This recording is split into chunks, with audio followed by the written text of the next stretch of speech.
হানাফি ইমামের পিছনে নামাজ পড়লে নামাজ হবে কি? ফজর আর আসর পড়িয়েন না, কেননা তারা ঠিক টাইমে পড়ে না। ওই সময় রাসূল বাড়িতে পড়তে বলেছেন, বাকি পড়েন সাথে, ক্ষতি হলে তারাকে জবাব দিতে হবে। স্বামী যদি স্ত্রীর দুধ পান করে তাহলে করণীয় কি? কিছুই করণীয় নাই, খেয়েছে। এতে বউ বাদ পড়েনি, বউ তালাক হয়নি, খাবে কেন বোকামি? স্বামী দুধ খাবে কেন? বাচ্চার দুধ খেয়েই যদি নেই কোনো সমস্যা নেই, বিবাহের সংসারের কোনো ক্ষতি হবে না। শখ করে ইঁদুর পালা যাবে কি? নাউযুবিল্লাহি মিন যালিক। যেসব প্রাণীকে মারা আদেশ আছে এহরাম বাঁধলেও, হজের এহরাম, তার একটা প্রাণী হলো ইঁদুর। ওকে মেরে ফেলতে হবে, আগুন লাগিয়ে দেয় রাতে ইঁদুর, আল্লাহ রাসূল বলেছে। আর বাড়িতে যেটা আছে গিরগিট, ছিপকালি, জিঠি, এটা মারতে হবে। কাকলাস ডাহিন নয়, যেটা রং পরিবর্তন করে। মারতে হবে কোনটা বলো তো? যেটা বাড়িতে থাকে জিঠি, সেটা মারতে হবে। আর মারতে হবে না কোনটা? কাকলাস ডাহিন, যেটা রং পরিবর্তন করে। আমার ছেলেকে 3 লক্ষ টাকা যৌতুক নিয়ে বিয়ে দিয়েছি, ওই টাকা ছেলে নিয়েছে, আমি টাকা হাতে নিইনি, এতে আমার কি পাপ হবে? আপনার সম্মতি ছিল। অতএব দেখলেন আপনার ছেলেরা আপনার উল্টা হয়ে গেছে।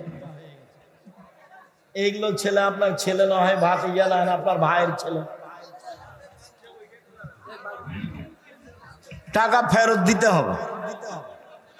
মসজিদের কাতারের মাঝখানে পিলার থাকলে ওই কাতারে নামাজ হবে না। কাতার যে পিলার আছে ওখানে কাতার বাঁধা যাবে না, সারি লাইন হবে না, আগে পিছে চলে যেতে হবে। জুমার দিন 2 আজান দিলে কি কোনো ক্ষতি আছে? বিদাত। ক্ষতি মানে 2 আজান বিদাত। 30 বছর থেকে বলছি, কলমে লিখেছি। দেখো, প্রচলিত সলাৎ বনাম রাসূল সাল্লাল্লাহু আলাইহি ওয়াসাল্লামের সলাৎ, যাওয়ার সময় নিয়ে যাবেন। 2 আজান বেদাত বলা আছে, প্রচলিত সলাৎ বনাম রাসূল সাল্লাল্লাহু আলাইহি ওয়াসাল্লামের সলাৎ, প্রচলিত সলাৎ বনাম রাসূল সাল্লাল্লাহু আলাইহি ওয়াসাল্লামের সলাৎ।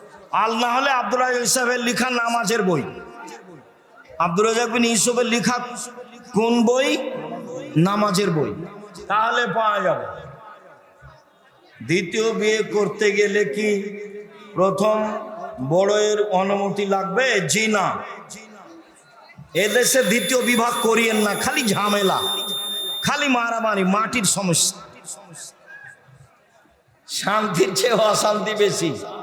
দ্বিতীয় বিবাহ করিয়েন না, আমার পরামর্শ। সংসার নাই চলে সেটা ভিন্ন কথা। কুষ্টিয়ার এক বক্তা বলেছে, খাদিজা রাদিয়াল্লাহু তাআলা জীবনে কোনোদিন নামাজ পড়েননি, ওও জানে না। এই কথা বললো কি করে? আমাদের তো এরকম কোনো বাক্য আমরা দেখিনি। মরার আগে যে নীতিতে মুহাম্মদ সাল্লাল্লাহু আলাইহি ওয়াসাল্লাম ইবাদত করতেন, তিনি সেই নীতিতে করতেন। শতকরা 95 জন বক্তা মিথ্যুক, আমি বলিনি ইনি মিথ্যুক। শতকরা 98 জন মুফাসসির মিথ্যুক। তোমরা এসব বক্তব্য শোনা থেকে বেঁচে থাকো। 2 বছরের প্রেমের সম্পর্ক ভুল বুঝতে পেরে সম্পর্ক হালাল করতে চাচ্ছি, মেয়ের বাবা রাজি হচ্ছে না, মেয়ের বাপকে রাজি হতেই হবে। তুমি নাম্বার দিও, আমি সহযোগিতা করব। আল্লাহ রাসূল বলেছেন, এরকম সময়ে বিবাহ না দিলে ফিতনা বাড়ে। এরকম সময়ে বিবাহ না দিলে ফিতনা বাড়ে। যে বাপ বিবাহ দিচ্ছে না দেখবেন যে ও খালি টেনশনে দিন কাটাচ্ছে, ঝামেলার শেষ নেই। আসসালামু আলাইকুম সাহেব, বিস্তারিত বললে উপকৃত হব। দাদার সম্পত্তি নাতির এতিম কতটুকু পাবে? যদি ওর নিজ ভাইরা বেঁচে থাকে, ওই লোকের যদি আর ছেলে বেঁচে থাকে, তাহলে নাতিরা জমি পাবে না। যেই পরিমাণ ওই ছেলে পেত সেই পরিমাণ ওসিয়ত করে দিতে পারে। যে ভাগ পায় না তার জন্য ওসিয়ত চলে। আর ছেলে থাকলে নাতিরা জমি জায়গা পাবে না। সালাতে দণ্ডায়মান হলে হায় আসতে পারে, হাত দিয়ে ঠেকাবা, হায় উঠলে শয়তান হাসে, মুখের ভিতরে ঢুকে যায়, ওর খালি খারাপটাই কাজ। একজন ইমাম ফরজ সালাত এবং মৃত ব্যক্তিকে দাফন করার পর হাত তুলে দোয়া করাকে বিদআত বলছে। ঠিকই বলেছে, হাত তুলে দোয়া করা ব্যক্তিগত ব্যাপার, কিন্তু ওই ইমাম মসজিদে ফরজ সালাতের পর দোয়া করে এবং মাসালা জানতে চায়, ওই ইমামের পিছনে সালাত আদায় করা যাবে? সালাত যাবে, তার পিছনে সালাত হবে।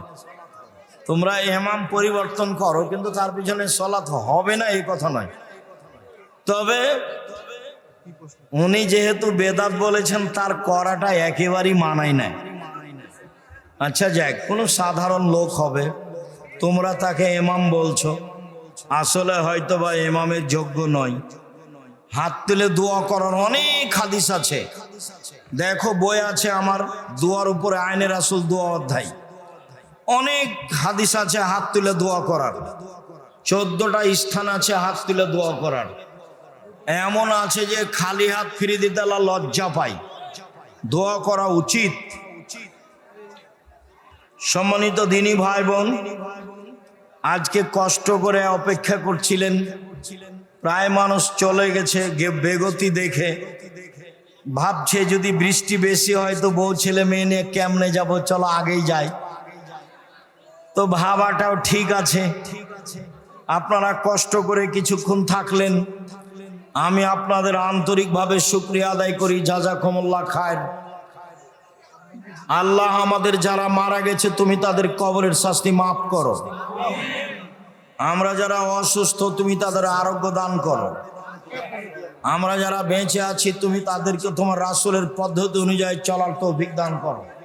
আমার ছেলেদেরকে আমার জমি ভাগ করে দিয়েছি, এখন তারা ওসর দেয় না, এতে কি আমার পাপ হবে? আপনি বলতে থাকেন, বাস বলতে থাকেন, আপনার পাপ হবে না।